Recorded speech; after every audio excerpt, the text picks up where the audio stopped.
And then in terms of the Everton Stadium, the Friedkin Group appears to have rescheduled loans at the Everton Stadium Development Company by lending it to itself via TDF Capital. Is that good news for the club?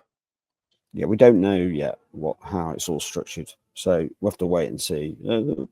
I think the key thing for Everton is they've got an owner that's got both deep pockets and a good covenant, i.e., they're a good lending risk for people like JP Morgan. So JP Morgan can feel relaxed about lending money to the Friedkins that they will see again in terms of repayment one way or another.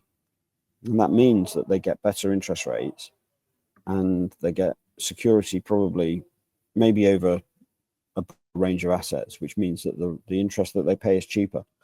All of that is good for Everton. Everton cannot cope with a level of debt that they've had historically, nor at the interest rates that they've been paying historically from a PSR perspective. So that's the first thing. Second thing is the Friedkins are well aware that they'll need to restructure the way the balance sheet looks with an eye on PSR, because they need to spend money on the field, and if they don't structure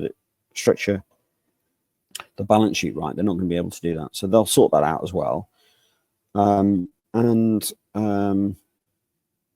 then I think the third thing is that the Premier League rules require less than 65% acquisition debt. Now it's quite complicated, the drafting in the Premier League rules around this stuff.